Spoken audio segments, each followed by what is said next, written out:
Salut mes copines, aujourd'hui on se retrouve pour une nouvelle vidéo sur ma chaîne puisque je n'ai encore jamais fait ce type de vidéo mais j'aime bien les regarder, j'aime bien découvrir de nouvelles choses.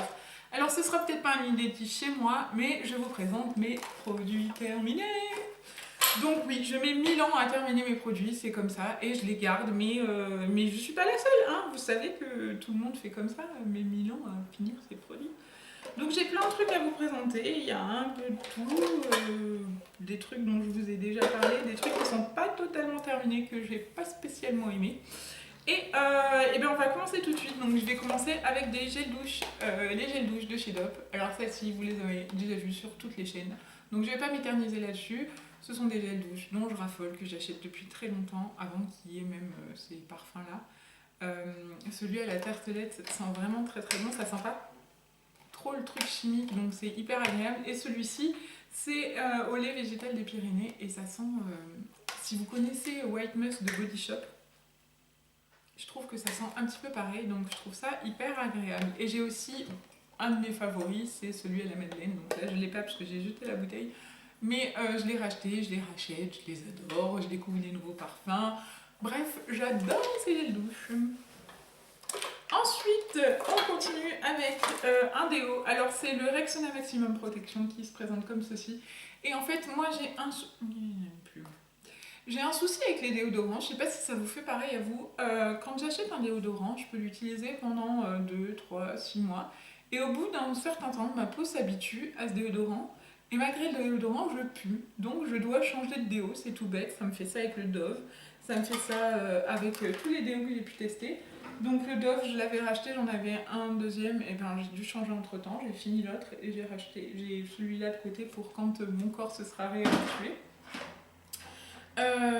Et donc du coup, j'ai acheté celui-là, Rexona Maximum Protection, et au départ j'étais hyper sceptique parce que en fait, c'est une crème, on tourne et c'est une crème qui sort. Mais c'est une crème qui est sèche, ça fait une poudre en fait dès qu'on l'a estompée. Dès qu'on l'a estompé, ouais. Et ça sent le lait, ça sent la crème, donc c'est une odeur assez neutre, assez... 48 heures dry protection... Ah non. 48 heures protection sèche crème anti-transpirant. Alors j'apprécie parce que oui, on sent pas humide des dessous de bras. On sent bon.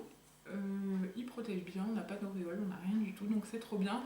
Le petit désavantage, c'est que il en reste dans le machin et qu'on ne peut pas le faire sortir. Donc ça m'énerve un petit peu, mais bon, il n'en reste pas des masses non plus, hein, on va pas non plus faire un gros caca nerveux.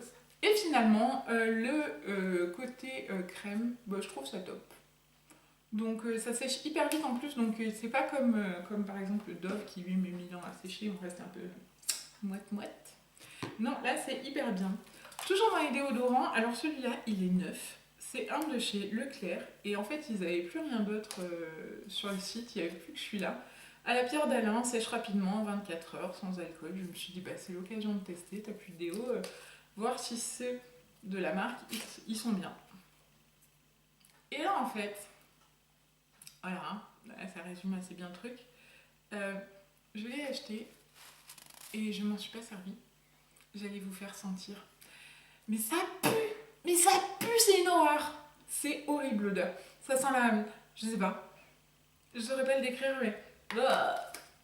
Ça pue. Donc du coup, je l'ai même pas essayé parce que avoir cette odeur, elle a des dessous de bras qui... Non, c'est pas possible. Je m'en suis pas servi. Je déteste. Adieu! Bon, ensuite, de quoi vais-je vous parler? Il y a plein de choses. Alors, il y a cette eau micellaire bio, certifiée bio à l'eau florale de bleu et bio et à l'aloe vera bio de chez Avril. Alors, tout bio, tout machin, tout bien. Je l'ai acheté en même temps que mes shampoings. Et ce que j'en pense, si vous utilisez des eaux micellaires, fuyez. Ce truc-là, mousse. Vous le mettez sur votre visage et il mousse quand vous vous démaquillez. Alors je sais bien que l'eau micellaire se rince et tout ça, il n'y a pas de souci, puisque moi je me démaquille en ce moment à l'eau micellaire et que je la rince. Mais de là à ce que ça fasse de la mousse et que ça t'arrache les yeux quand tu veux te démaquiller les yeux, je dis non. Bon, donc finalement elle m'a servi à nettoyer mes pinceaux quand je me maquille et que j'utilise des fards un peu trop foncés ou à enlever les petites taches de mascara quand je me maquille, enfin bon bref, donc je l'épuise comme ça, il en reste un fond mais j'en ai trop marre, donc voilà. Alors là pareil, il en reste un fond aussi, mais je m'en sers plus parce qu'elle est trop vieille. Et en fait, c'est un gel nettoyant sans savon de chez Aven à l'eau thermale. Donc bon, moi, Aven, je suis plutôt convaincue par presque tout ce qu'ils font. Donc je l'ai beaucoup aimé, peu gêne à problème. Voilà, j'ai pas spécialement de problème, mais ça nettoie bien. On me l'avait donné, donc il fallait que j'essaye. Et elle est plutôt bien. Et puis après, j'ai trouvé un autre nettoyant dont j'ai plus pu me passer, donc je l'ai même pas terminé. Mais je n'ai strictement rien à lui reprocher. Elle est vraiment très très bien. Ensuite, il y a un brumisateur Evian qui est tout crado, mais bon, on s'en fout. Donc c'est un brumisateur Evian qui est encore plein et je suis dégoûtée parce qu'en fait je sais pas ce qui s'est passé, le bouchon, le spray est bouché, on peut plus pchiter, ça marche plus.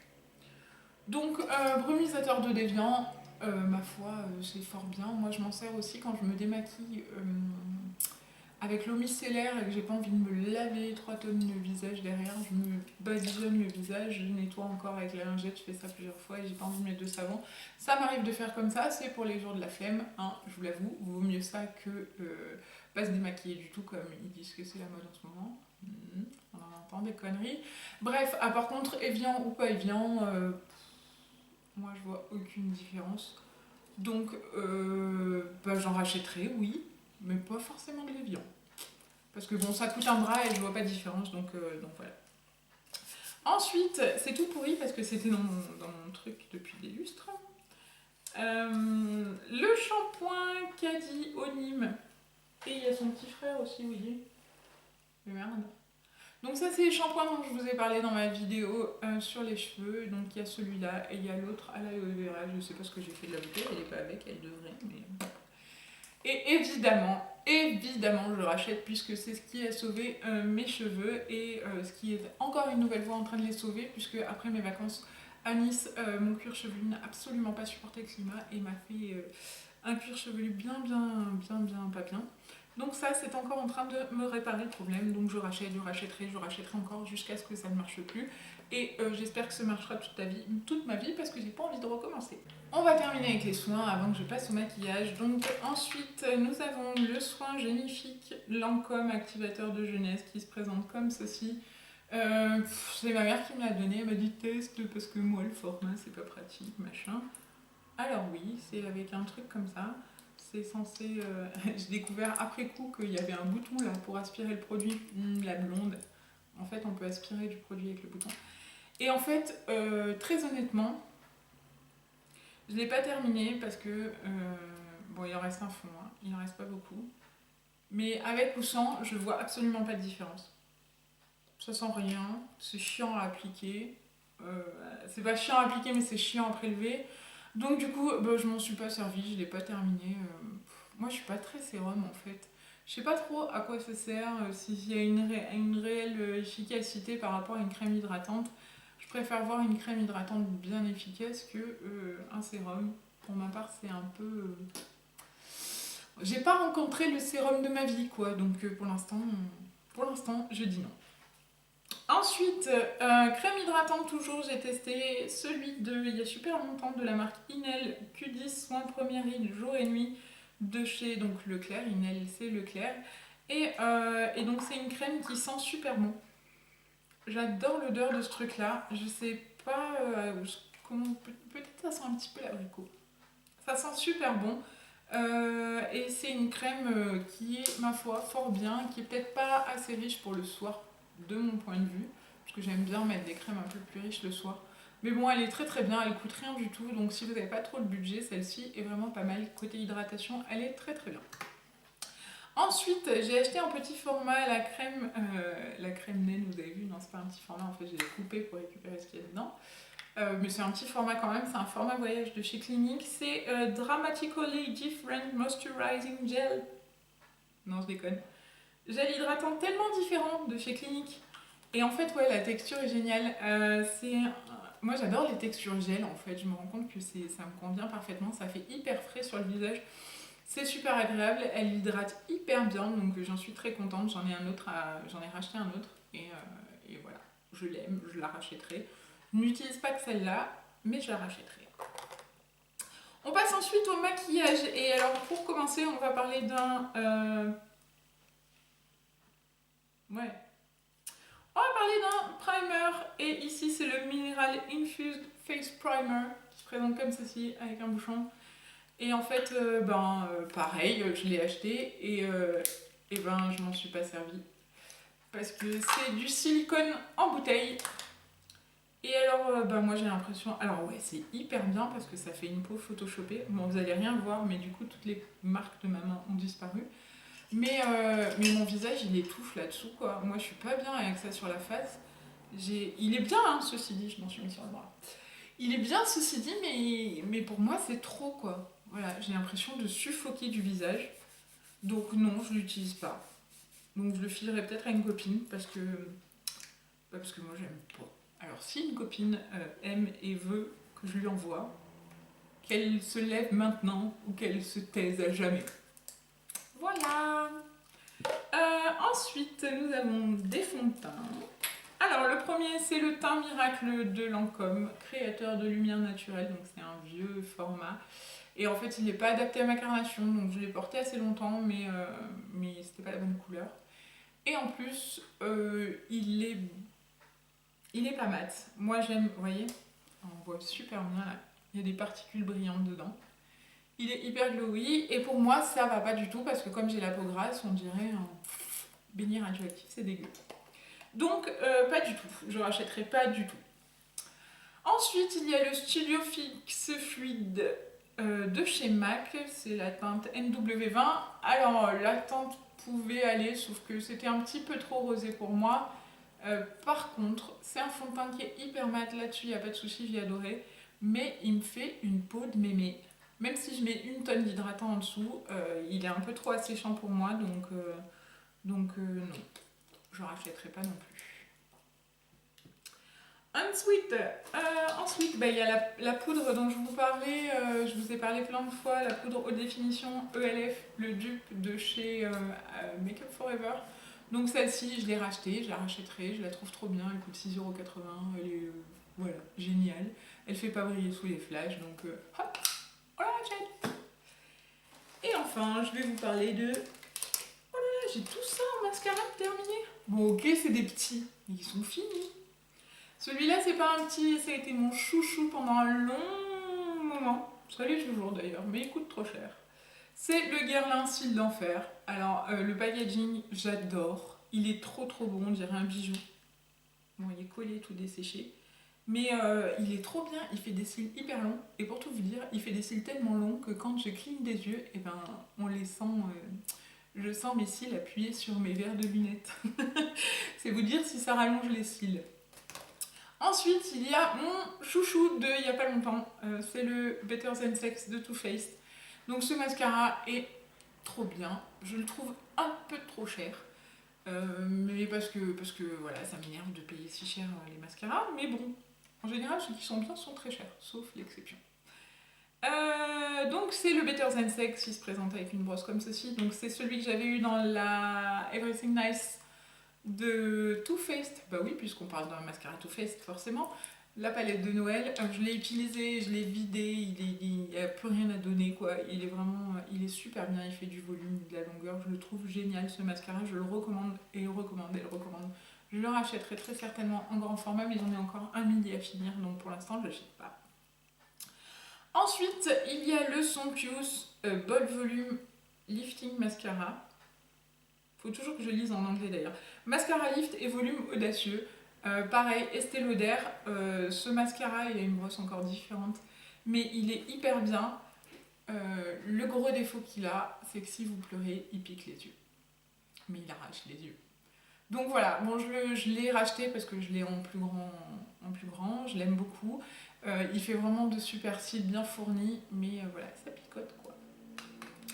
Et enfin, il y a le Giorgio Armani Black Ecstasy. Et en fait, celui-là, je ne l'ai pas terminé parce que je l'ai utilisé en début de conjonctivite.